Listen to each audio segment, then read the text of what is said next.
So I'll do all my mattocks and all the shovels. All of them, everything gets sharpened. Proper interesting bloke, isn't you? I am nothing but interesting, sir. You go for a drink with me and never be bored. I've been for a drink with you, mate. I know, right? Never again, either.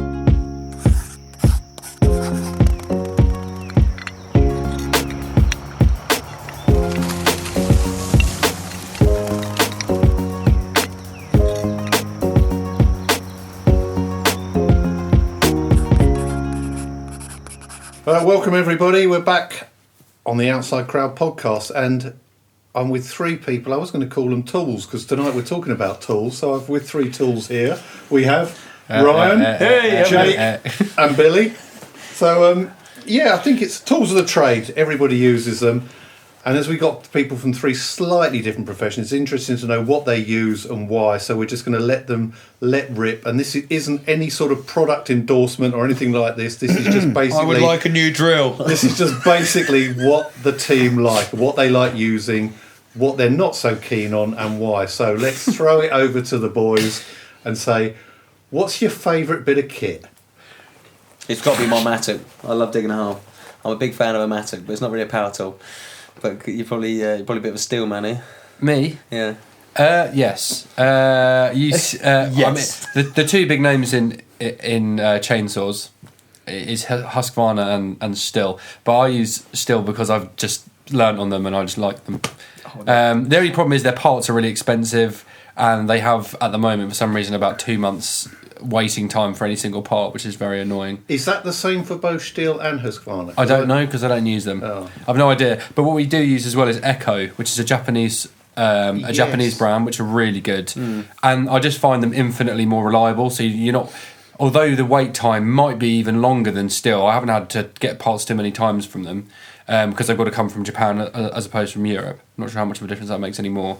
But they're just really reliable. It's like buying a Honda car or a Subaru or something because they just break down less than a German car would. But I suppose they're less complicated. They're old school equipment, and a lot of people use them, especially their top handle chainsaws, because they weigh nothing. They're like the lightest in the industry, really. So yeah, that's what I would say on that. That's you and you. That's me. No, you wait till he hears about his chipper. Oh. You were just about to start that. I was about to We'll get round to chippers in a minute. How about you, Jake? What do you use for your decking? Oh, I'm Team Blue. Team Blue. Makita everywhere on our sites. All the way. So, we've just got everything Makita. We've got chop saws, angle grinders, everything's about Titan. Battery. Titan, get out of here, will you, for God's sake? No, they're good for getting you out of trouble when you've left your tools at home. Yeah, because they're cheap enough to... Yeah, you can buy a chop saw for about £4. Yeah. And then it's not great, but I mean... No, well, I think Makita, it's like you said, when you were taught on one, like, the lads I used to work for... Are you Makita as well, are you? Yeah. Obviously, it's the best. Come on, man. Makita? And, yeah. And, did you just say Makita? Yeah, Makita. Makita. What's the red one? Milwaukee. Oh, Milwaukee. Well, yeah. They're meant to be very good, aren't they? Milwaukee are pretty good. I mean, it's interesting. I guess, a lot of people say everyone's kind of backing everything different. And once you start with something, you that's the kind of the way it is. I mean... Well, I started with Black & Decker. Did you really? Got no other choice. Yeah, plug in 240 Black & Decker. We couldn't actually change the blade on it, so we used to set fire to the wood as we were cutting it.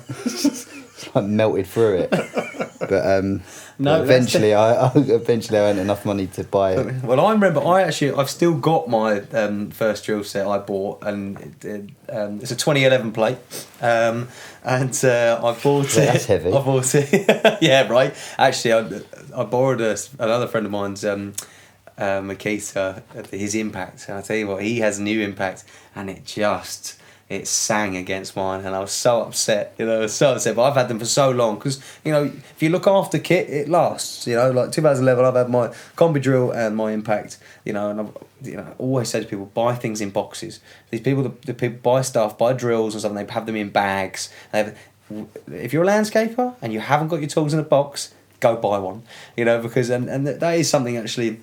Talking about kit, DeWalt, they do some pretty good toolboxes, which is quite handy because I've got a Makita Makita skill saw that will cut circular saw.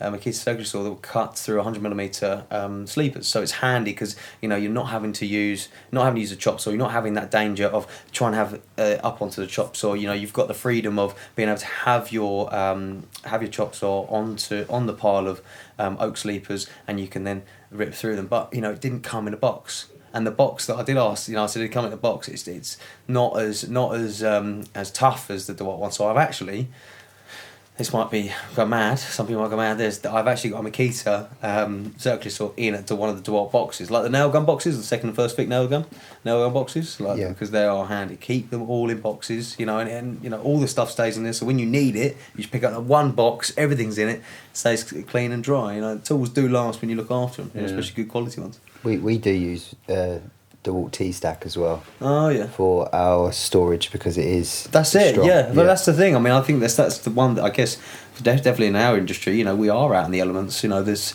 having that security, knowing, because it is expensive kit.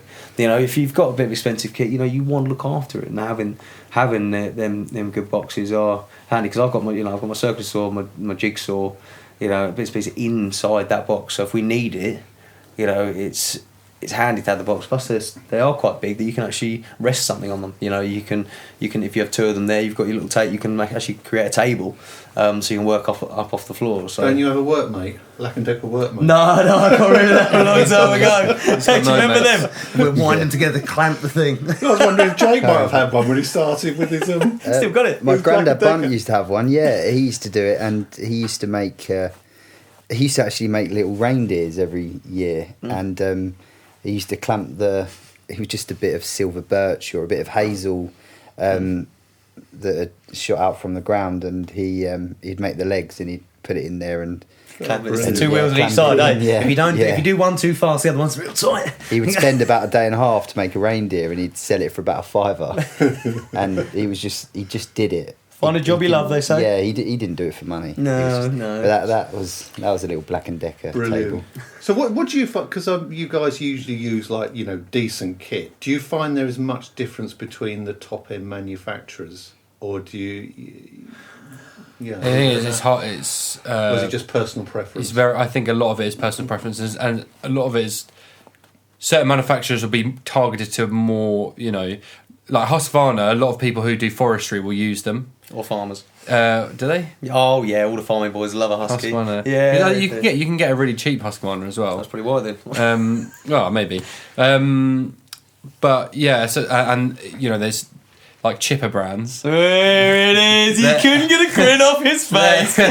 There'll be certain brands that for more commercial stuff, like crane fed, and that's where you go, like the big American manufacturers like Bandit and whatnot. But between the towable road chippers, it kind of is just down to preference. I mean, like quite often you'll choose, okay, well this manufacturer, they have a dealer that's near me, and that means I can get it serviced by them, and also they'll do anything under warranty, and that's going to mean a lot more to you than let's say because you like the colour of another one, or you thought it performed slightly better. So is that the most expensive bit of kit you got, your chipper? No, I mean apart from vehicles, yes. Yeah. Yes. How many you got? One really good one. It's the hardest working chipper in the world. Didn't you get a demo the other day, you said? Yes, I did. Thank you very much. I got a demo because I want to have another team out in January. And that means getting another chipper, but same brand again. Would you get it checked? Who are the chipper manufacturers? I'm not really up on that. So the main brands are Jensen, Timberwolf, Green Mech, Forced. Right. Forced seem to be very popular, but Green Mech are sort of they always were. People always seem to moan at them if you look on our there's a Facebook group, isn't there? There is, but there is one for every single manufacturer. But it seems to get a lot of hate for some reason on Optal, but they're getting better and better and better, and a lot of people are turning towards them now because one, they're British made, so the parts come fairly quickly, and I mean, so I use Green Mech, and 90% of the time, unless it's a catastrophic failure, they'll fix it over the phone, and you phone the guy up, and he sorts it out for you. Well, he gives you instructions. Yeah, he just gives you instructions. He does.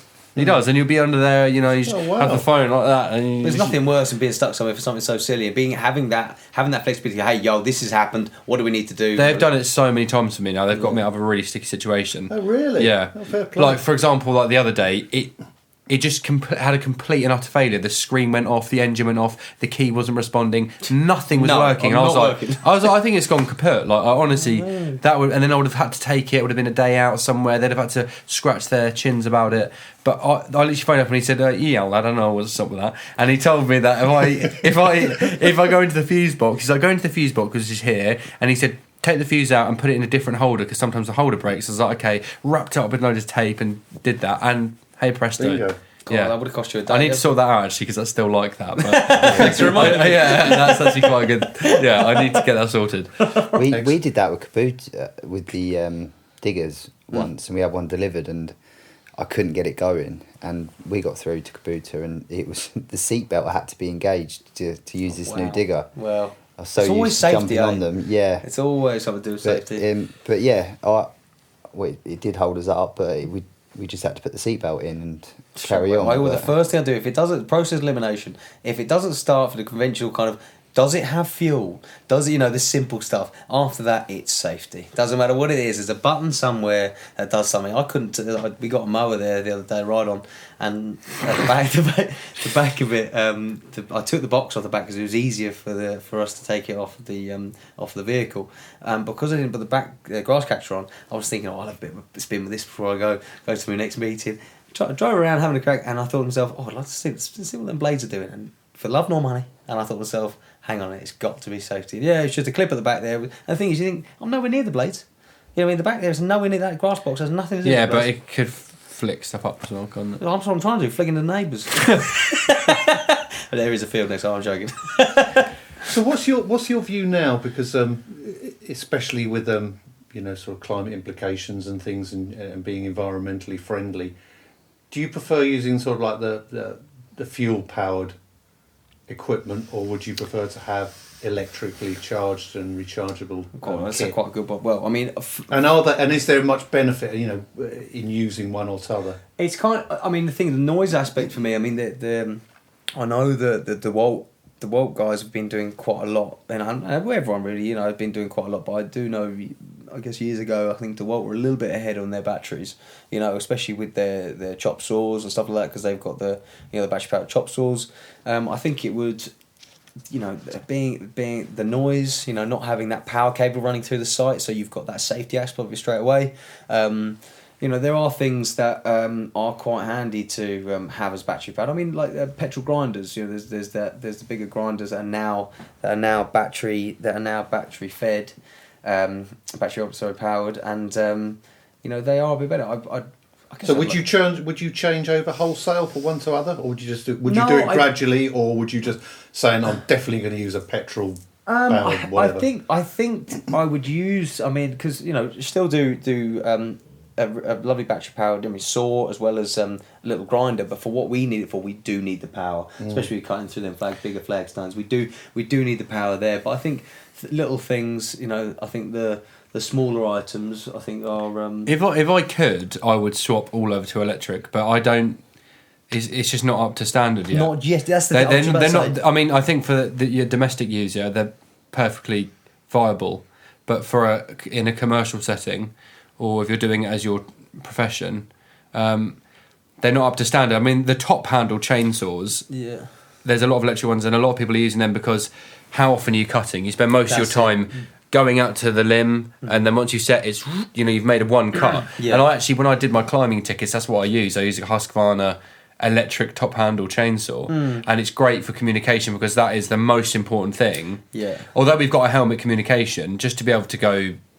You're just talking into it, it's really good. And quite often, if the saw's going, someone's out the front next to the chipper, if you've got helmet communication, it's still really hard to hear someone. But if you had a battery everything, then I think that could be really good. But I mean, there's a few companies, like there's a company called TP, which I think is Scandinavian, and they've got a electric chipper out. Have they really?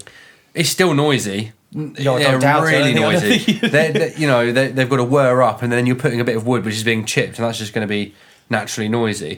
But They can't last for long on a charge, can they?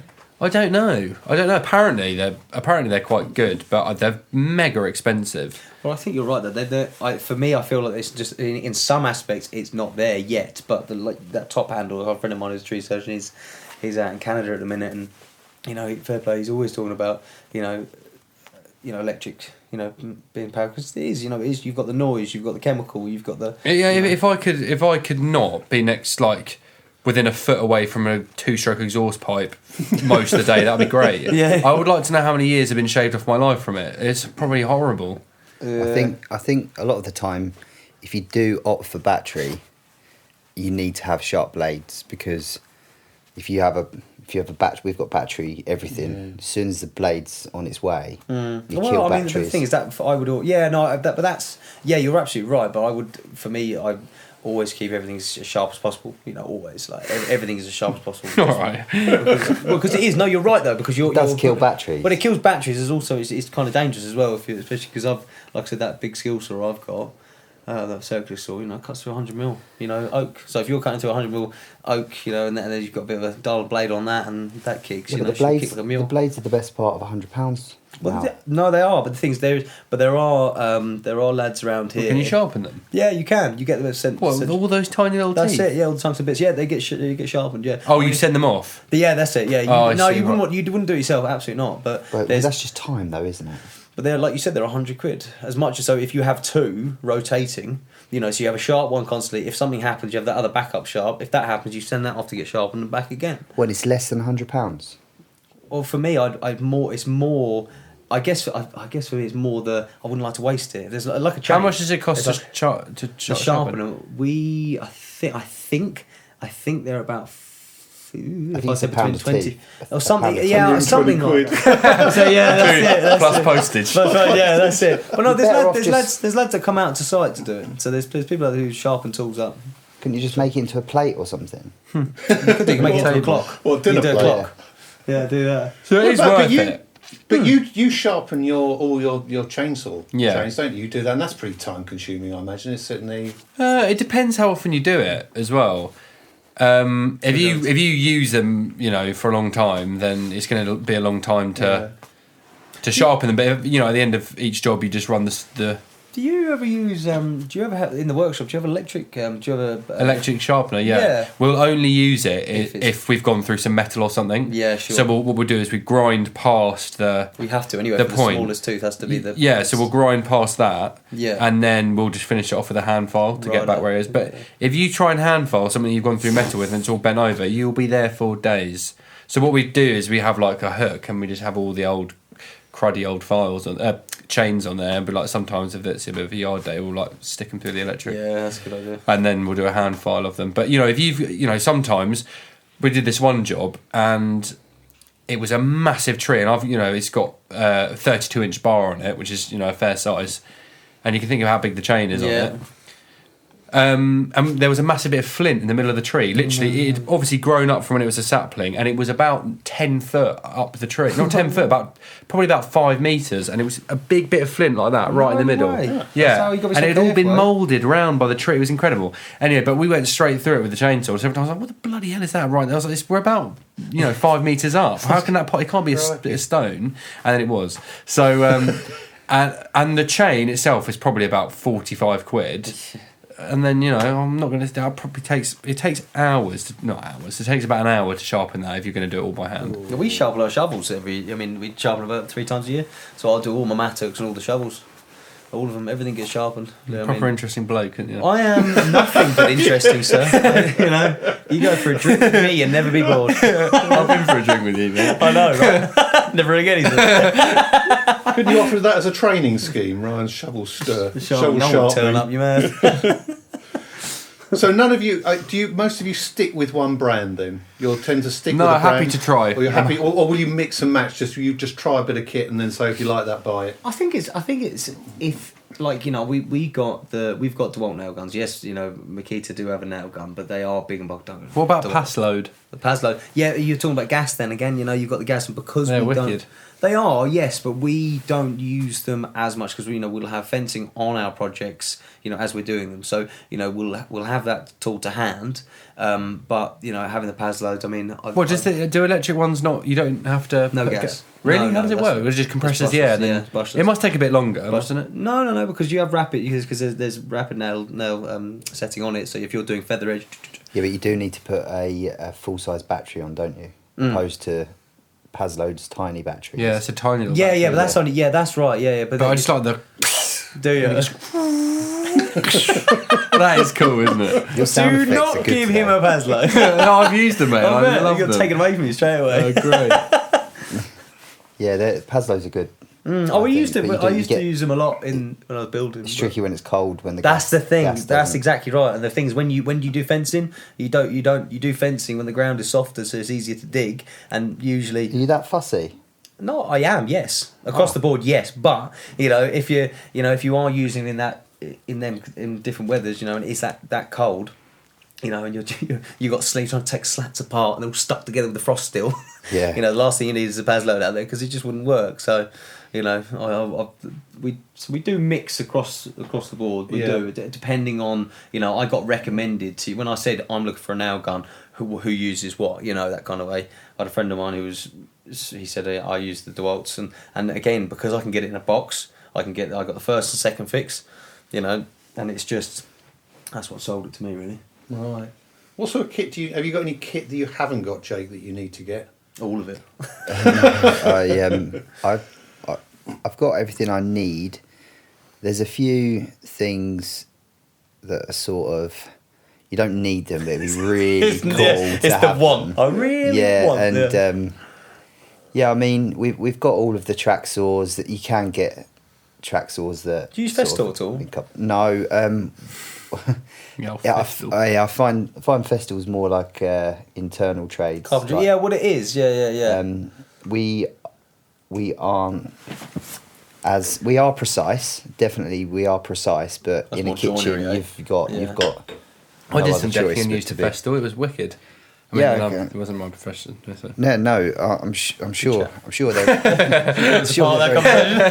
I want to be a part of this. Mate, it is proper Talking about blokey. PAS loads. You get the old Festool out. It's good. I thought it was wicked. I think Festool are incredible. Like they're well up there in their game. I do feel like it probably is catered to every trade, but I think the boxes are in themselves. They're not for outside. When you have the lid I feel, off them. That's... I feel like a kitchen fitter, sort of internal second fix carpenter.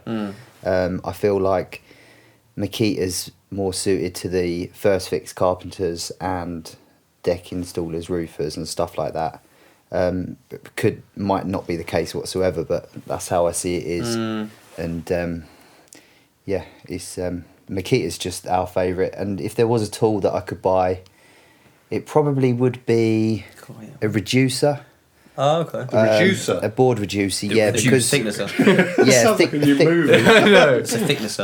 a thicknesser. Sorry, not a reducer, a thicknesser. right. Is it? Yeah. You quite often we work with boards that have got a very slight defect, but some of the boards we're working with are sort of 150 a square metre, or £80 per board, or however you want to see it.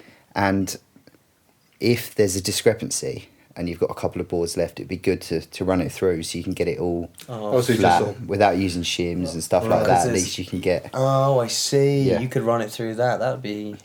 just That'd take be some enough. 1 mil off of Yeah, one they side, would, yeah. Okay, and then They're but pretty you big save the machines, board. eh? They're not light. No, they're not. They're you would probably buy it in 240, and you'd probably only use it 10 times a year. Hence, not buying one. Yeah. But If you did have if one, I could, it'd be cool. What would you buy? What a luxury tool. Yeah, I know. That's what I'm just thinking. Like, what would you get? What would I buy? What you don't need, something that you like. Well, I don't know. I mean, what I don't need at the moment, but I would have is probably like a 7.5 ton lorry with a grab loader on it. That's probably what I'd have. Yeah. But I mean, it'd be nice to have a cherry picker. That'd be brilliant. That'd be my Fast track. purchase. Yeah. Fast track the crane. Yeah. Or even a crane. That'd be good. What about one of them big tree cutter A things? tree shear. Yeah. Yeah, a tree. I mean, to be honest, I wouldn't have much use for it at all. But what it does, it gives you access to commercial jobs or forestry, I guess. Yes. If you can market it properly. But they're amazing. But then you've got to buy a machine to add on to it. They're normally mounted on a tractor or a unit or some. Do people know Unimogs? I don't know. But they're brilliant, and especially if you're working on trees that are dangerous. Yes. Like ash dieback, where they're you're not insured if you climb them.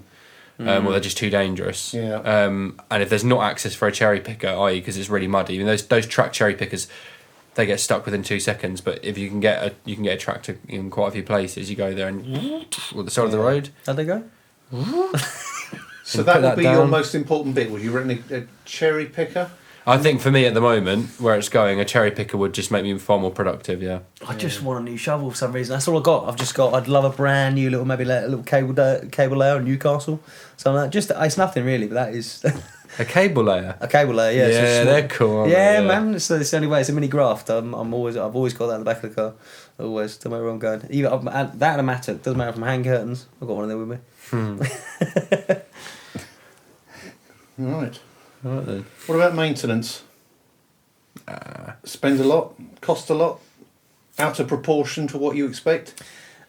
Well, it's The definitely. spares are just sometimes like you buy the kit. The kit's reasonably priced, and then you go and buy a spare, and it's just totally It's like the disproportionate. shave, isn't it? Buy this Yeah. shaver, best shave ever. Yeah, This and is the like bloody blades £3. Yeah, exactly. yeah. £3 for the kit and the razors. Yeah, that's So £17 Does each. that still work with your sort of high-end kit that you use?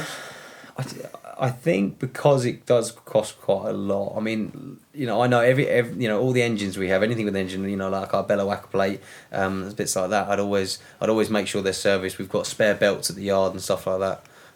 Always like that. But I'd always keep everything up to date as best I can, because it is, once you drop it into somebody, go, can you fix this? The price goes through the roof. And it does cost a wee bit, but Yeah. What about things? Yes, I was going to ask. Have any of you ever taken out an extended warranty with any of them, any of your kit? All the stuff I've bought has been too old to even have a warranty on it. So It just makes me laugh now. Everything you buy, you always get, they want to sell you an extended warranty. So you're like, I've just got an extended kettle. warranty on a van. That's worth it. Oh yeah, I think Yeah, that's probably sure. Yeah, that's- but kit, I mean, But kit, I don't know. to be fair, if it was expensive enough, Unless it's a big one, like a big purchase, like a chipper. Then there could be an argument, but I don't even know if they offer extended warranties on that, because they get worked so hard, chippers, and yeah, I don't know. If it depends how much it costs, I guess. How much does a chipper cost? or the You're extended just buying your warranty. second one. How much do they cost? Yeah, Depends what you want, mate. the best. Oh, mate. Come on, what one do you want? That is- Come on! You had a demo. Oh, what did you demo the other day? What did they demo? Oh, that one. Yeah, that was a. Go on. No, don't act like you don't know the numbers. Mate, fuck, obviously I know what the numbers are. It's a Green Mech Evo 165P. I've demoed the diesel, and then I've demoed the petrol, and the petrol actually Petrol? Yeah. Oh, wow. And I turn my nose up at petrol. Yeah, sure. But they're 300 kilograms lighter. Oh wow. So if you're trying to push around, Yeah. because the minute the towing, before you could only tow sub 750 if you didn't have a Yeah, license, that's and now it. they've scrapped that. So as long as the gross weight of the vehicle is 3.5 tons, Yeah. or the combined weight of the two, Yeah. a lot of the smaller shippers, the weight went up, and so the diesel Green Mech now, it weighs over a ton. And I tried to push it around. I was like, bloody hell! If you're doing, if you're on a little driveway with a slight incline, that's going to be a pain in the arse. Even if you've got 3 lads on it, and the petrol one is sub 750. It's I think it's 720 something kilograms. Wow. And honestly, it's way quicker than the diesel one I've got now. It's amazing, and it's $2,500 cheaper than the diesel one. But how much does it cost? It comes in at 17.5 plus VAT. And an extended warranty. That's a 3. They only guarantee you wouldn't get your money back. It's a 3-year warranty. You get a 3-year warranty. You get a okay. 3-year parts and labour warranty. That's not bad. No. What's the most expensive kit you got, Jake? Well, we've got the vehicles, but Yeah. which they work for you to a certain extent, but probably the big saws, the table saws, the Yeah. nail guns and stuff. They're usually between 500 and 600 each. I know we're not talking chipper money, He stopped going in. You wanna talk about We're chicken different again? stories, so it's not about you. Sorry. 500 quid. God. Pathetic. Yeah, We so- do have diggers as well, right? Oh yeah, diggers. Do you guys have any diggers? No, we don't. Oh, I right. don't personally. No, I don't. Can you buy us Ah, one? yeah. Huh? I do, I Can do. you buy us one? Well, mate, a digger for me would be very handy as well. Actually, that's another thing that'd be really handy for me is a skid steer. Oh yeah. Yeah, skid Little steer, van- mini skid steers Yeah. are so handy. Yeah. That takes the job off of 2 groundies with that. Easily. Easy, that would be amazing. Yeah, cherry picking a skid steer. Done. Christmas done What, for you. get rid of all your staff? Yeah, it's just me on my own. Loads of Yeah, machines. remote control. Happy as Larry. Really lonely. And then I suppose then the insurance premiums for all this stuff must cost a few bob as well. Yeah. Yeah, it all. Well, yeah, we have It tool took, cover. it took me years to get to here. You know what I mean? It's not like you can go out and buy. Each kit. You just buy it as and when. But there, it's very, it's yeah. Once you have that bit of kit. How do you survive without it? You know what I mean? Yeah, like you no say with a shovel. skid steer. Yeah, right. You wait till I get one of them. Oh God, get a cable out. No, but if you do get that skid steer, you kind of like once you have it, and you took it away again, you probably think, how did we survive? Yeah. You know, how did you survive that? You'd probably just factor in to get another, wouldn't you? If you did get a skid, what's it called? Skid steer. Mini skid steer. Yeah, and or a machine like that, you'd probably then factor that into your next jobs anyway, and you'd probably get a second skid steer before long, wouldn't you? Yeah, I guess. I probably would. Yeah, I would get a second. So you'll probably have a couple of chippers. I haven't got a pot to piss in, mate. So. Yeah, exactly. I know, that's why we're all laughing. Because just to clarify, it took me years. I've still got a bit of kit that I remember because so yeah, I mean Makita, we always try to use. You were saying about crossing over. We do if the kit it kind of works in its class. Like so we've got a Bosch breaker. I've always had to use the Bosch breakers. Bosch. Bish, and I've always used them. And that breaker cost me I wouldn't say I'd get much change for £1,000 for the breaker, but it is a really good breaker. But I remember buying my first SDS, and I went to a project, and there was a speed ramp. I remember putting a speed ramp in somewhere, and across a bit of a yard space. And I remember looking at myself, I haven't got one of these for this job. I haven't got one. So I went to the I had, as we have now, no money. But it was I remember with each job. I remember what job paid for what tool. What I needed at the time. Yeah, it's just So it's a milestone, isn't it, when you finally get that bit of kit that you want? Yeah. Blood, whoa. sweat, and tears. It's like one of those jobs that's coming in, right, I haven't got this specific piece of kit, so what I'll do, I'll earn no money on this job, but I'll get a new tool. Yeah. And then you never get another job like it again in your life. And you that's just got what a I did. shiny tool in the What's shed that? that Another never job with gets used. profit? Yeah. What's profit? But that's what I did. I remember coming home and my girlfriend at the time. She's like, "Oh, you back? Did you go to shop to get something to eat?" And I came in going, "Bosh, SDS, no money, no food." That's the trouble, isn't it? It is. It's an expensive game, and what you do. There's an awful lot of kit you need, and there's an awful lot of expense. Even just when I'm doing stuff around the house, just trying to buy stuff, it's expensive. So fair play to you guys. But I think we've covered most of the stuff. So final thoughts? Anything that you'd like to leave with? I would say buy on reliability, buy on support. Thank you very much, guys. I'm going to use his one. Nothing else. That's it. Spot on. I was just waiting for you to say, buy steel. And use my discount code.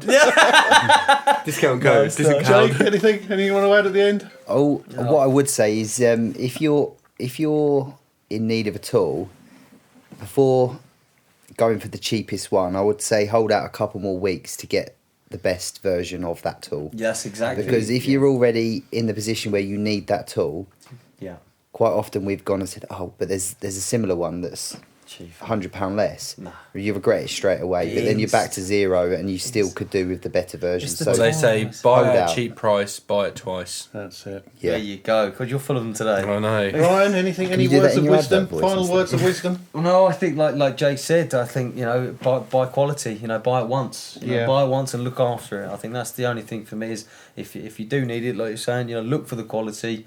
ask around, and do get some feedback. And that's about it. But Brilliant. Well, I suppose on that, I'll be down to home base this weekend. What, to buy Black and Decker? yeah, wrong place. You're going to buy in there a plant?